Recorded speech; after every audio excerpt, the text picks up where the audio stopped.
one in 110. Did you see that one lady that was in his room? Oh my gosh, I did. And then his wife literally walked in and she didn't even know who that person was. Girl, no. We need to go see and make sure that other person is on the list because she shouldn't be there if she's not on the list.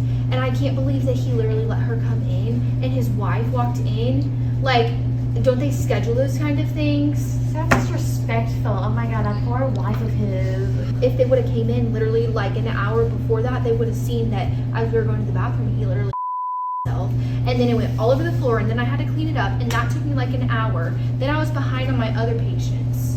Like, I'm just so fed up today.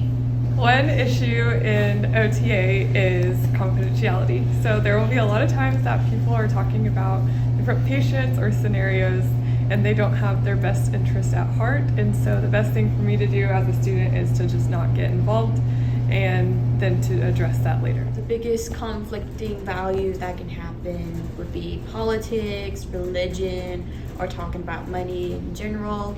The main solution to this is to just try not to bring it up as much as you can, but if you do, just try to find common ground with them or something you can agree on and go from there. Jessica, come on. We're gonna go over here. Becky, I have so much paperwork to do. I was just wondering if you could go ahead and get started on her eval so I can finish my other evals for the day because I am swamped. So another issue that we might come across is getting asked by someone, either an OTR or another therapist, to do something out of our scope of practice. So the most important thing that we need to remember is what we're capable of and what we are responsible for. So if we're asked to do an eval or do an assessment or something else, we need to be upfront with the OTR and also pass on that information. Another ethical issue that we can come across is if we witness borderline neglect or bad behavior by the OTR, and if we were to ever come across that, then we would have to go and talk to Professor Schwab about that.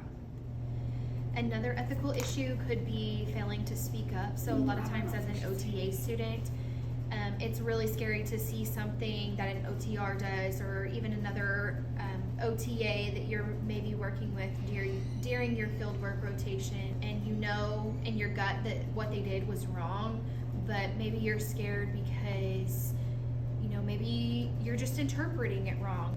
You're just really scared that either you're going to get in trouble or you're going to get them in trouble, and therefore people are going to talk and it's going to spread and people are going to think that you're the problem. One little issue that could have been addressed or even interpreted in a way that if you saw it differently than what it actually was happening, could have been addressed, and then changes could have been made, or you could have been explained and got it from a different point of view. So our solution to this is don't be afraid to come to your fieldwork educator or even your caseworker or whoever is head over the department, or even if you feel comfortable with your OTR and they're the one that you're following, you can say, hey, I saw this as one way, but maybe I just wanted to clarify, did I miss something?